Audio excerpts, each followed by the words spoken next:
Assalamualaikum warahmatullahi wabarakatuh.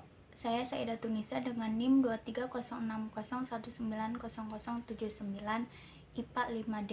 Di sini saya akan menjelaskan sejarah genetika dan perkembangan pada abad ini. Kemudian yang kedua ada proses pembuahan sampai terbentuknya janin. Yang pertama tentang sejarah perkembangan genetika.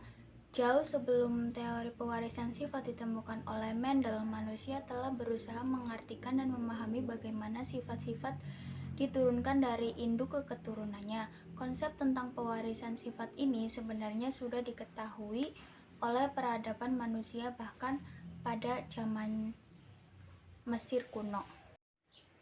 Kemudian periode sebelum 1860, penemuan yang berkontribusi perkembangan genetika sebelum tahun 1860 diantaranya adalah penemuan mikroskop cahaya, teori tentang sel, dan publikasi oleh Charles Darwin dengan bukunya The Origin of Species.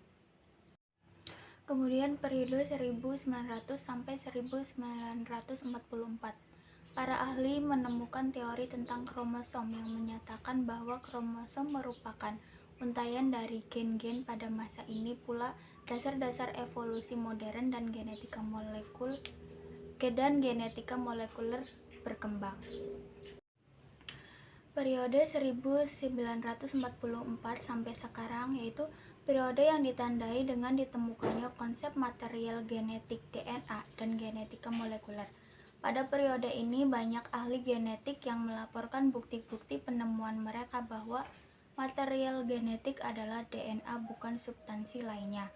Yang paling fenomenal adalah penemuan struktur DNA oleh Watson dan Crick yang menyatukan teka-teki tentang DNA sebagai materi genetik yang sudah ditemukan oleh ahli-ahli sebelumnya. Kemudian penjelasan yang kedua tentang masa pembuahan sampai terbentuknya janin. Yang selanjutnya yaitu proses pembuahan sampai terbentuknya janin.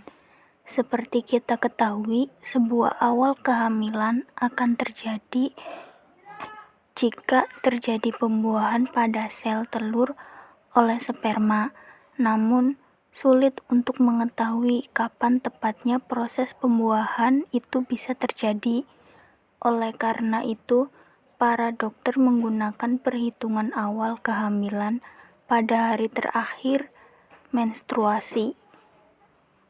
Pada hakikatnya itu paling tidak seminggu lebih awal dari masa pembuahan. Berikut ini proses terjadinya pembuahan. Yang pertama ada ovulasi. Di dalam ovarium wanita terdapat sebuah kantung berisi cairan yang dinamakan folikel. Di dalam folikel ini terdapat sekelompok sel telur. Sekitar 2 minggu setelah menstruasi, satu dari sekelompok sel telur di dalam folikel tersebut akan melepaskan diri karena telah matang. Setelah ovulasi, sel telur berjalan di dalam tuba Fallopi dan tetap berada di sana sampai bertemu dengan sperma yang akan menggandakan penetrasi dalam proses fertilisasi. Kemudian yang kedua ada masa subur, ada hormon naik. Setelah sel telur terlepas dari folikel akan berubah dan melepaskan hormon untuk mempersiapkan dengan menebalkan rahim untuk sel telur yang telah matang. Kemudian ada perjalanan sel telur. Sel telur matang yang melepaskan diri melakukan perjalanan dalam tuba Fallopi kurang lebih selama 24 sampai 48 jam. Pada masa inilah masa subur wanita. Pada masa inilah sel telur siap dibuahi dan sebagai cara mempercepat kehamilan. 3. Pembuahan atau fertilisasi.